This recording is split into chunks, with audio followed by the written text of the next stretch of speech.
Hi everyone! Today I'm going to put together this new vertical garden project kit from Stampin' Up. It features really cute little succulent flowers, some little roses, and it all comes together in a kit to make it all simple for you to put together. The stamp set and the kit is sold separately, so that if you want to, you can buy one stamp set and several kits, and you can use these as gifts and things for others, and you don't have to pay for the stamp set more than once. Or get together with some friends, purchase a few kits and get together and share the stamp set, and all of you and your friends can sit together and chit chat while you make the fun little kit. So I'm going to show you what it comes with. You get the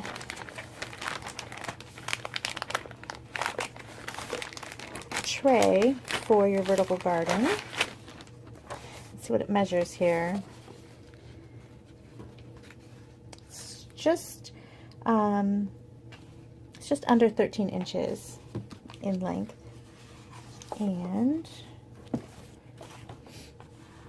about just over 7 inches wide. Here's some ribbon that you're going to use. It's really pretty. It's not a ribbon that we sell separately. It's kind of got this crinkled, it's really shimmery vanilla color. And in this little pack you also have your banner, and I believe it's the spiral cutouts for the roses here. So let's put that aside. I also want to show you that it comes with pre-cut flowers. 2 sheets mint macaron, 2 sheets sweet sugar plum. This looks like garden green, tip top taupe, and I bet this is wild wasabi. You get 2 sheets of each already pre-cut out for you, and that is what we're going to work on right now. So I'm going to start with the mint and pop them out.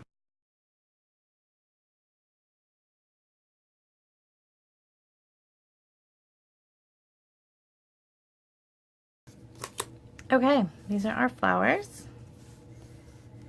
Now it comes with 2 of each of these largest ones, and if you look in the photo here, they're not all the same size, so you can mix and match your petals to make flowers of the different sizes that you might like.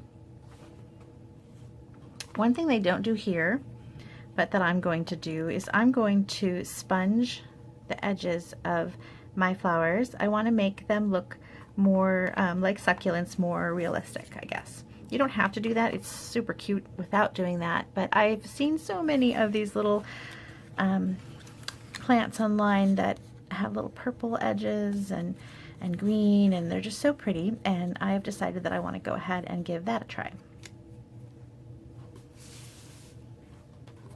So I've gotten out my perfect plum and my mint stamp pads, and I'm going to go ahead and add a little bit of mint sponging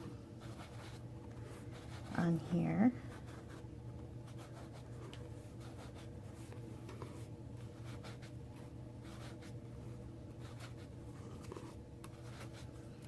And then some perfect plum.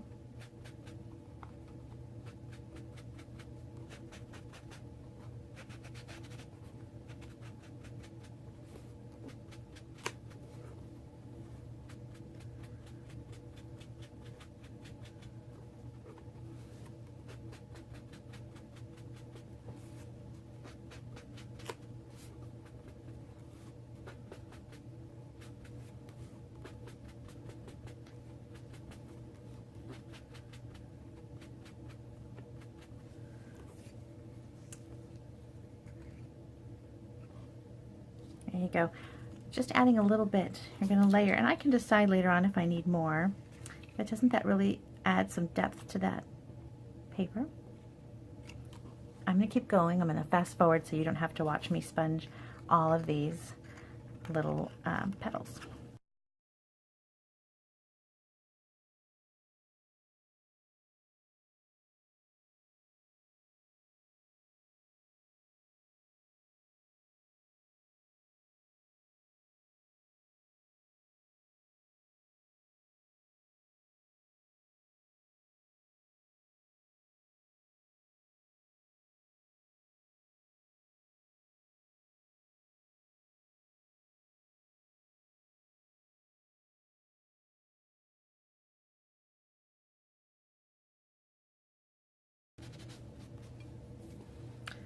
Okay, last one, and my fingers didn't get too bad.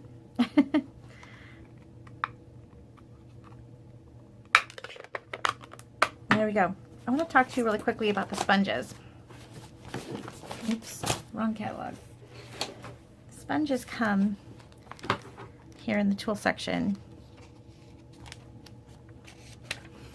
and you get 3, and you can see that they're round, and you might say, well, yours are not round, Beth. Well, I cut them. I cut them in half and then into thirds, so I get 6 of these little wedges out of 1 round, so 18 from the pack of 3. And I bought a couple packs of that, so I have one for every color. And then I just take a little piece of paper, I punched it out. You can punch it out with a little circle punch or square punch, whatever kind of punch you have, and just adhere it as a little handle so that your fingers don't get super dirty when you're sponging.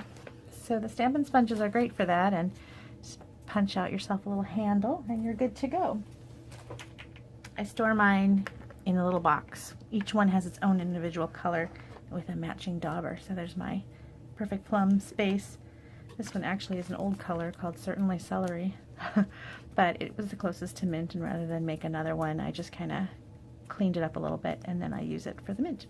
So sponges are in the tool section, and they're a great thing to have on hand.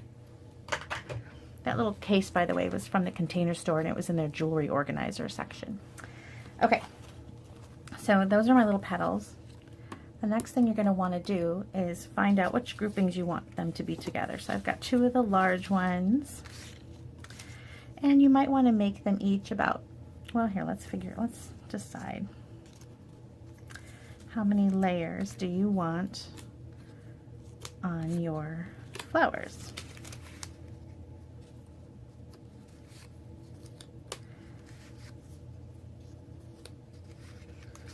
So that needs another one. This one could use a bigger one. There we go. Small. All right. Now they used on the sample, they have 3 of the flowers in the mint, and so you can see that I have kind of too many here, so I need to consolidate some of these. Let's see, is this bigger? That's smaller. There we go. And this one maybe needs to come over here. These little guys, I don't know. Might have 2 extra, or maybe I'm going to use them as filler. We'll see when we put our flowers together. Okay, so had I looked at the directions, which are included, by the way, in the kit, I would have seen that it says which layers to put together, actually. So you don't have to guess what goes on top of each one. It tells you right here. And they want similar sizes together, and they even label them, so that you know which goes on top of which. So you can do that. I am going to go rogue, stick with my plan, because just that's what I do. This one's going to go here. Okay, so I'm making 4 instead of 3 because I'm going to just do my own thing. All right, so the next thing we're going to use is a stylus, if you have one, and a bone folder. I'm also going to use this paper piercing mat. Okay, so I'm going to take a grouping, and I'm going to start with the bone folder, and I'm going to curl the flower petals. Now I'm curling them back the first time.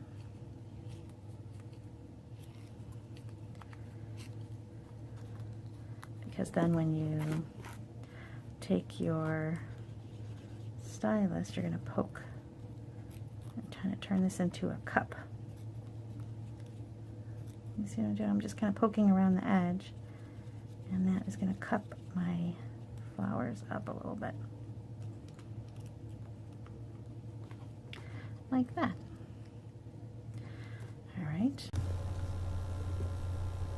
I'm going to go through this process one more time on this next petal, and then I'm going to speed it up so you don't have to watch me do every single flower, because there are a lot. And just so you know, it took me almost 14 minutes to do every single color family. So when you're trying to gauge your time, know that it'll take about 14 minutes per color of flowers.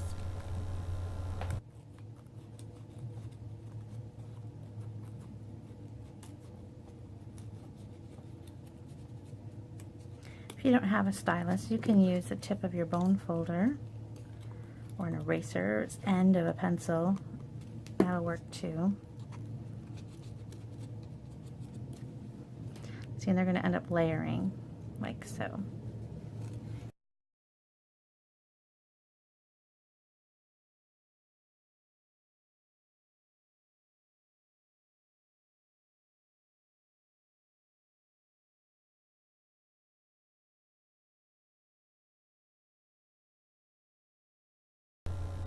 Next I started working on the roses, and I sponged the edges of these as well. In the end, I don't know that I would sponge them again. You can hardly tell the color. Maybe if you go with a different one. And I'm going to speed up the first few that I go through, and then when I get to the last rows, I will stop so that you can see exactly how to put together the spiral cut roses.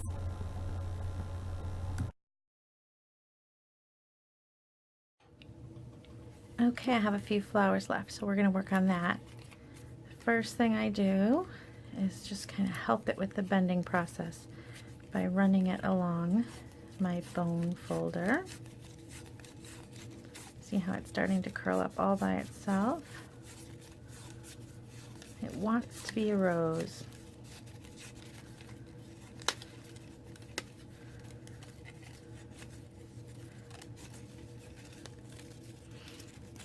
Okay, and then I'm going to twirl it around this paintbrush that I have on my desk.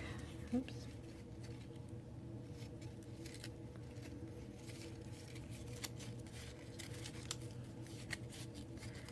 And you can do this as tight or as loose as you want to make your rose tight or loose. As you can see by my pile here, I have some small, some tight. They're all start out the same, but depending upon how you twirl them. All right, so the bottom one becomes your base. Okay, so that's tight, and then I'm going to let it spring open a little bit. I don't want it to be too tight. There. So you're going to add a little bit of hot glue to the bottom petal, and then just press it for a moment. This one's kind of slightly tight. I also took my bone folder on a few of the petals and just kind of curled them outward just a little bit.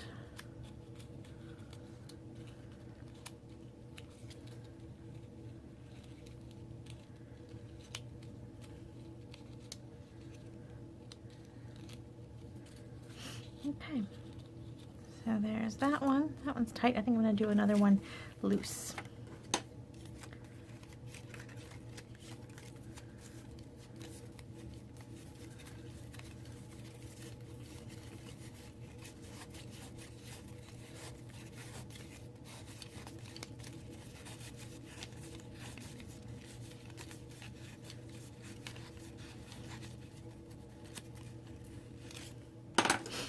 I have a little bit of a sniffle, sorry.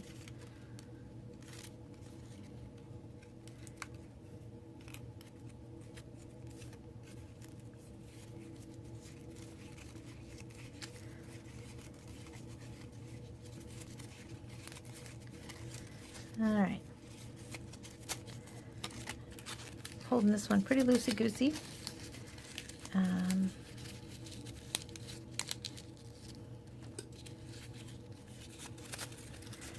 going to let it open. There we go. That's going to be I do want my center to stay tight though, so I'm going to grab that and just tighten it up. There. Okay.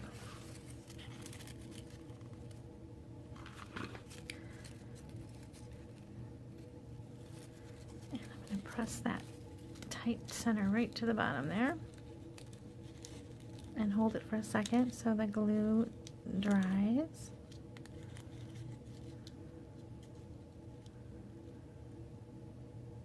There.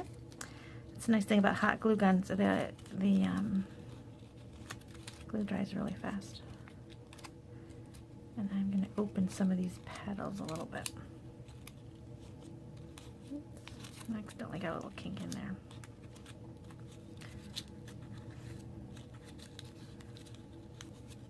Oops, I did it again.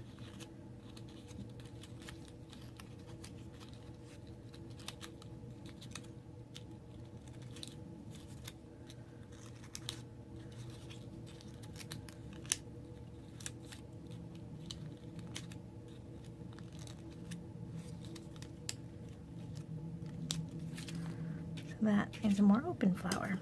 So there you go. There's all your little roses. And I'm going to turn off the glue gun. And I'm going to start on a different color of my succulents.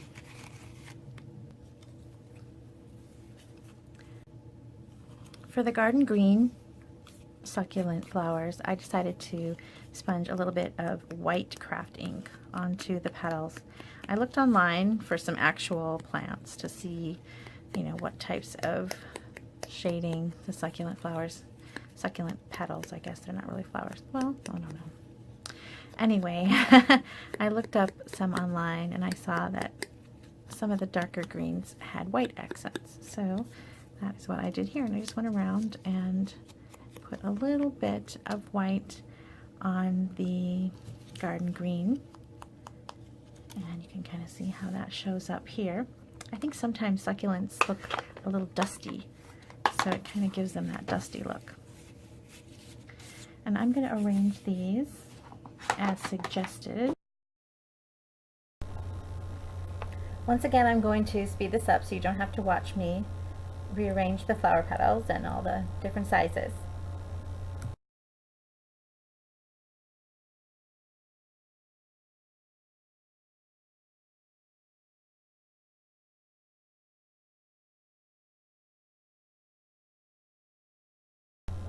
I used Tombow multi-purpose adhesive to adhere all the layers together.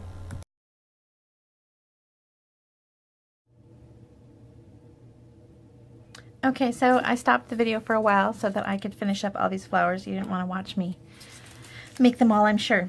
And I thought I would point out a few to you, some color combinations.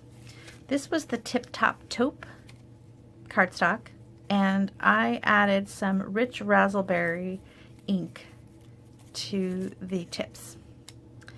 This was the Sweet Sugar Plum, and I have added some Old Olive. This was the Mint Macaron, and I added some Perfect Plum. And to the Garden Green, I added white. So those are the ink combinations that I came up with. Now that you have all of your little succulent flowers finished, you need to figure out how you want to place them in the tray. And I think I'm going to end up with extra flowers somehow. So lay them out before adhering them and kind of play around with your colors and how you want them to go.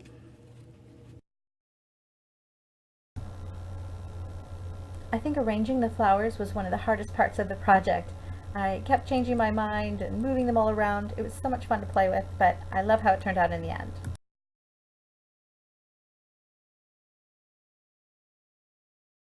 Okay, once you've got what you like, see, I have leftover flowers, so I could swap things out if I wanted to. Let's take a look and see. Nope, I don't think I'm going to. And then you're going to use a hot glue gun to just start gluing these flowers down.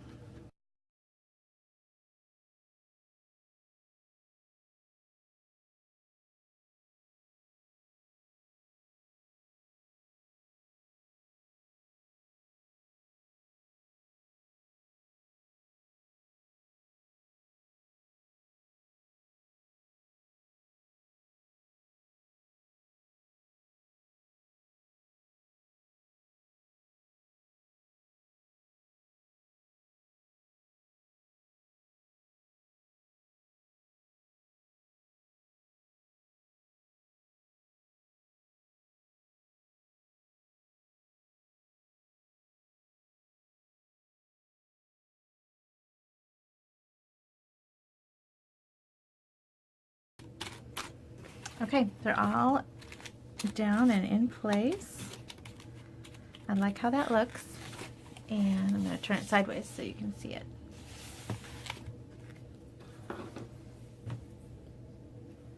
So now we're going to stamp our greeting.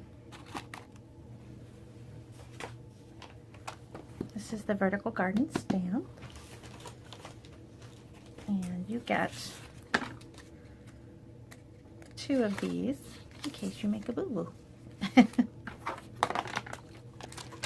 So as you notice, there's a background and a foreground stamp, and you can choose between the hello and the welcome.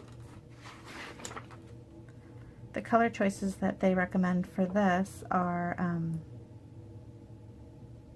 Calypso Coral and Tip Top Taupe. Oops. I used the lines on the grid paper to find the center of the banner so that I could stamp my welcome. And I also decided to stamp the bold welcome words first instead of the background, so that way it was a little bit easier. The first time I tried, I actually did the background part first, and it was harder to line up. So this way, by stamping the bold welcome first, it was easier for me to stamp the shadow part.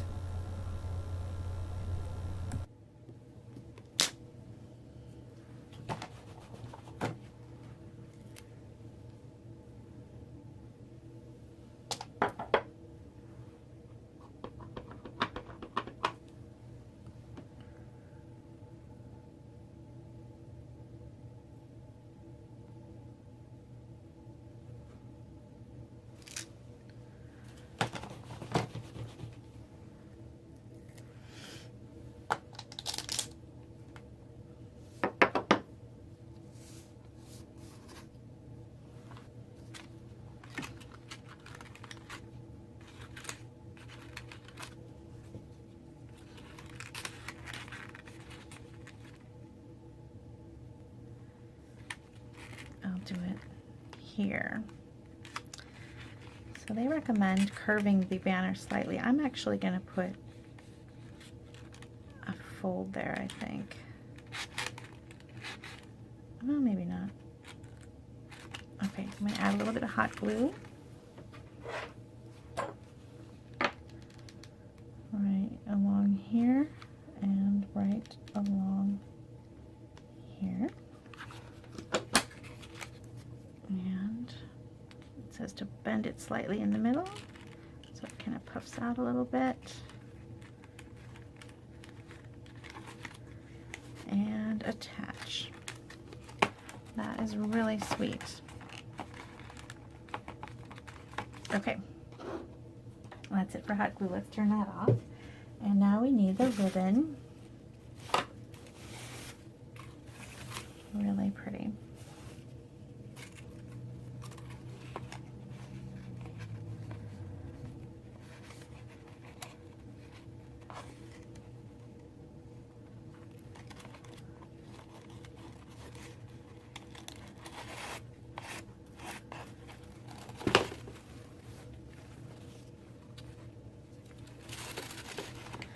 You're just going to loop it through, leave yourself a little bit of space, and tie a bow.